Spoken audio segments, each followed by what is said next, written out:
Sveiki visi sugrįžę į dar vieną video, šiandien toliau apžvelgime rinkos naujienas, kas vyksta rinkoje, kaip tai paveiks rinką ir visa kita. Taigi šiandien pagrindinis fokusas yra Bitcoinas ir institucijos, tai reiškia, ką veikia institucijos šiuo metu.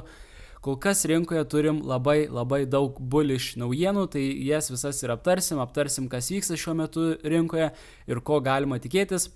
Taigi nieko nepraleiskite, spauskite subscribe, dar laukia daug įdomių video, laukia visas didysis bullrunas, taigi tikrai nenorite praleisti jokių video ir taip pat apačioje yra visi svarbiausi linkai, tai yra linkas į mūsų nemokamą kanalą, kur dalinamės visą svarbiausią informaciją, jau turime gana nemažai narių, taigi prisijungkit, analizuokit, stebėkit naujienas tiesiog savo telefone labai paprastai, visą svarbiausią informaciją gausite real time tenais, taip pat ir yra dar aprašyme tokios naudingos nuorodos, kaip nemokama pamoka apie dienos prekybą ir taip toliau, taigi viskas aprašyme. O dabar keliaujam tiesiai į video. Tai ką matome, kad po praeito video situacija nėra kažkiek labai pasikeitusi, mes turėjome labai ilgą konsolidaciją ir po tos konsolidacijos šovėme į viršų, Bitcoino kaina tiesiog užsikrovė, štai čia buvo didžiulė akumuliacija ir tada bam, padarėme breakoutą ir dabar esame štai čia. Taigi Praeitą video nubrėžėme štai tokį potencialų kainos judėjimą į viršų, tolimesnę kryptį, galima taip pavadinti, ir matome, kad kol kas Bitcoinas gana panašiai ją ir seka. Tai čia yra lygiai tas pats, kas vyko per praeitą bullruną ir matome, kad dabar yra šioks toks sustojimas. Ir šiek tiek yra sumažėjęs volume rinkoje, tai iš esmės kas gali būti, kad dabar gali būti, kad šita savaitė tokia ir bus, gali būti, kad ir kita savaitė ar dar kita savaitė bus tokia konsolidacija, nes vis tiek iš viso šis mėnesis, lapkričio mėnesis buvo labai bullish, šis prasidėjo su šita žvake ir mes turime Bitcoino pakilimus daugiau nei 35%, tai yra labai daug ir lapkričio mėnesis, kaip sakant, jau parodė, koks jis yra bullish ir labai gerai pasirodė. Ir todėl neaišku, ar mes keliausime dar daug aukščiau ir padarysime dar didesnės procentų grąžas ir nukeliausime iki 100 000 dabar, ar nukeliausime labiau link gruodžio mėnesio. Mano nuomonė, tai galbūt jau laikas kainai šiek tiek pailsėti, padaryti štai tokią konsolidaciją. Čia irgi matote, kiekvienas brūkšniukas yra viena savaitė, tai galbūt šią savaitę irgi bus štai tokia konsolidacija, galbūt vienos, galbūt dviejų, galbūt 3 savaičių konsolidacija ir tada akivaizdu, kad judėsime toliau, kaina tikrai neužsibuš tai čia, nes bullrunas jau yra prasidėjęs, taigi irgi tie, kas nespėjate, kas nežinote, kaip ką daryti, kaip prekiauti, kaip užsidirbti iš visos šios informacijos, tai nueikite į apačią ir užsiregistruokit į nemokamą 1 valandos pamoką apie dienos prekybą, apie visą šitą TradingView platformą ir taip toliau. Tai tokia situacija su Bitcoino techninė analizė, esame visiškam price discovery, tai nėra čia nei jokių resistance lygių, nei supportų lygių, neaišku kas bus, kai kurie klausia arba mano, kad dar bus kažkoks didesnė korekcija iki ten 80 000 ar žemiau.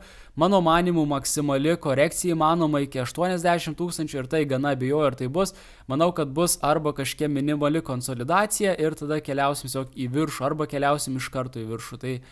Tai iš techninės analizės manau, kad tokia bus tolimesnė kryptis, pasižiūrim, ką veikia kitos rinkos. Tai pirmas dalykas, tai pasižiūrim į dolerio indeksą. Dolerio indeksas buvo gana sustiprėjęs po Trumpo pergalės, matome, kad pavyzdžiui, čia jau buvo supporto lygis ir štai čia nukeliavome tiesiai atgal iki resistance. Tai kai šitas indeksas kyla į viršų, tai kriptovaliutom nėra gerai, nes yra šioks toks spaudimas. Kadangi visos kriptovaliutos, visos akcijos yra lyginamos su doleriu. Tai reiškia, jeigu doleris yra stipresnis, tai yra toks didesnis spaudimas. Jei doleris labai silpnas, krenta į apačią, kolapsina į apačią, tada visos kainos kyla į viršų iš tų, tarkim, kriptovaliutų, akcijų ir taip toliau. Taigi mes nukeliavome ties ilgalaikio resistance lygio. Matome, kad jis labai ilgai laikė. Taigi aš tikiuosi, kad dabar mes po truputį apsisuksime, dabar mes gausime dar palūkanų mažinimą greičiausiai, apie kurį dar pašnekėsime, galbūt ir negausime, bet jis bus greičiausiai gruodžio 18 dieną, taigi, nežinau, aš tikiuosi ir būtų gerai, kad dabar dolerio indeksas atsimuštų nuo šio resistance ir po truputį keliautų į apačią, tai būtų labai gerai sueitų su visu arteinančiu altcoinų sezonu ir taip toliau. Tai reiškia, įsivaizduokite taip, kad dabar šiokia tokia korekcija ir tada bam, pradeda kristi dolerio indeksas nuo šio resistance iki supporto lygio, kaip matome, buvo štai čia praeitie. Tai gali būti, kad jis kris į apačią ir tada tikime, būtent būtų labai idealus laikas su gruodžio ir sausio mėnesiu, kada mes tikimės, kada jau Bitcoinas toliau smarkiai judės į viršų. Bitcoin dominance taip pat yra jau šiek tiek užstrigęs. Tai neaišku, ar čia bus viršus Bitcoin dominance, galbūt irgi bus dabar kažkiek konsolidacija ir tada bam, kolapsas į apačią ir prasideda altcoinų sezonas. Bet kol kas situacija yra tokia, kad turime minimalę konsolidaciją ir neaišku, ar dar judėsime į viršų, galbūt dar padarysime vieną pajudėjimą į viršų, kada Bitcoinas dominuoja prieš kitus altcoinus ir tada tikėkimės, kad pradės kristi. Tai altcoinų rinka irgi atrodo gana neblogai, padarėme breakoutą iš savo multi-year high, tai reiškia iš kelių metų aukštuma buvo, štai čia buvo resistance lygis ir mes jį pralaužėme. Tai matome, kad mes jau esame aukščiau nei per praeitą bullruną, tai kas irgi yra gana įdomu, reiškia žmonės labai laukia visi to altcoinų sezono, daug yra dabar pinigų rinkoje ir matome, kad mes jau esame aukščiau nei per praeitą bullruną. Tai irgi yra, sakyčiau, gana bullish, mes užsidarėme sėkmingai ties virš šiuo resistance, irgi manau kažkiek trumpa konsolidacija ir tada bam, šausim į viršų.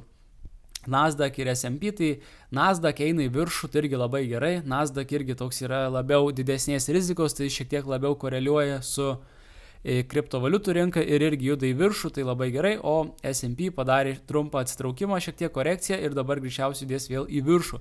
Tai overall rinkos atrodo labai neblogai. Viskas realiai taip ir signalizuoja, kad dabar yra šiokia tokia pertrauka, šiokia tokia konsolidacija ir mano manimu judėsime į viršų savaitės, 2 arba 3 savaičių bėgyje judėsime į viršų ir Bitcoinas jau pasieks tą ilgai laukiamą 100 000.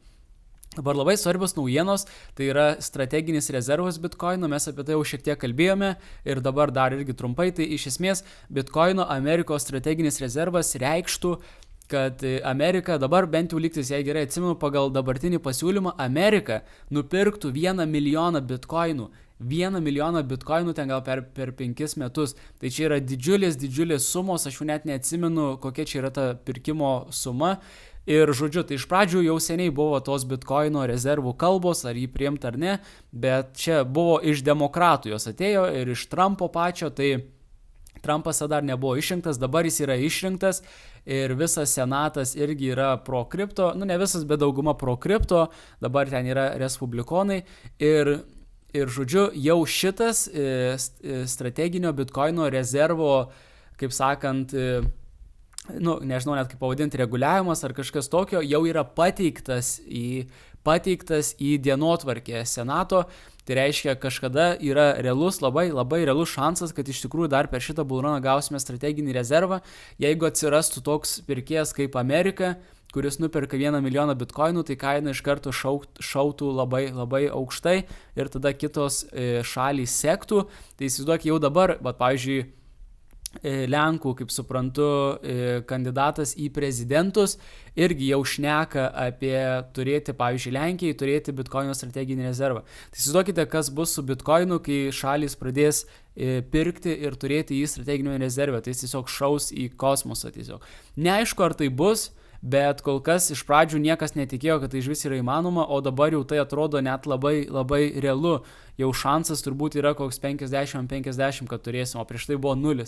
Tai iš tikrųjų yra insane, kai pagalvoju, kad dar nesniai žmonės galvoja, kad bitkoinas yra skemas, o dabar jau žmonės, tai yra šalys, jau nori turėti jį rezervę. Tai reiškia ir dabar irgi, dabar daug matau tokių, kur šneka Amerikos institucijų ekspertai, tai Fundstrat, ten Bernstein duoda, tai tiesiog didžiausios institucijos Amerikos finansinės, labai mėtosi daug spėjimais ir dabar jau yra beveik visi numano, kad bus, kad 100 000 bitkoinų iki metų galo net nėra kažkas ypatingo, nes jau liko tik 9 000 dabar, o dar liko visas pilnas mėnesis ir dar savaitė lapkričio, tai realiai labai daug. Tai iš esmės dabar jau daug institucijų apie tai šneka per teliką ir per teliką amerikiečiai jau girdė apie bitkoiną, kai jis yra jau virš 90 000, tai irgi pritraukia daug pinigų į rinką, pritraukia daug pasitikėjimo ir tai irgi tiesiog yra labai bullish dalykas, kad dabar visi apie tai kalba.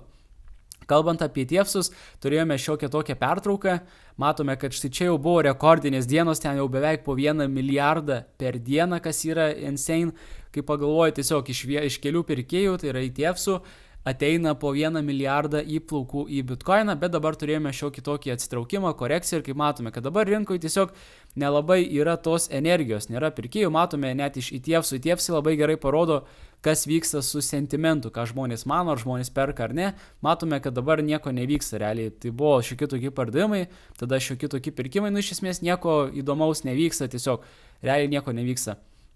Tai irgi parodo, kad dabar kol kas rinkoje nėra galios ir galbūt turėsime šiokią tokią korekciją savaitės ar dviejų. Kitos naujienos, dar vienas didelis pirkėjas, kuris jau seniai egzistuoja rinkoje, tai yra MicroStrategy, Michael Saylor. Tai jie irgi paskelbė, kad nupirko dar 50 000 bitkoinų už beveik 5 milijardus, tai 5 milijardai čia, tada milijardai dar ateina iš ETF-sų, taigi labai daug įplaukų, irgi labai bullish dalykas, irgi iš MicroStrategy institucijos, tai irgi institucijos labai yra susidomėjusios, netgi šalys jau yra susidomėjusios bitkoinu. Ir kas yra svarbiausia, kad bitkoino exchange'as, tai yra supply, tai yra pasiūla, kiek yra bitkoino exchange'uose, tokiuose kaip Coinbase, Bybit, Binance ir taip toliau, yra smarkiai mažėjanti. Aišku, matome, kad dar yra daug bitkoino, dar yra 2 milijonai bitkoino, bet pavyzdžiui, įsivaizduokite, jei dabar Amerika priimtų strateginį rezervą ir nupirktų per 5 metus 1 milijoną bitkoinų, tai šitas visas balansas beveik sumažėtų gal 40%. Tai būtų tiesiog insane, bet ir dabar jau žmonės perka, matome, akivaizdi kryptis, žalias yra balansas ir balansas eina į apačią. Taigi pasiūla yra tokia aukšta, o atvirkščiai, tai yra paklausa yra tokia aukšta iš institucijų, žmonių, o pasiūla yra smarkiai mažėjanti, tai yra labai bullish naujienos. Taigi tokia apžvalga, nepraleiskite ties apžvalgų, spausti subscribe, kai matote labai daug bullish naujienų vyksta rinkoje ir akivaizdu tolimesnė kryptis. Taigi spausti like, subscribe, jeigu norite prisijunkite į mūsų nemokamą grupę ir susitiksime kitame video.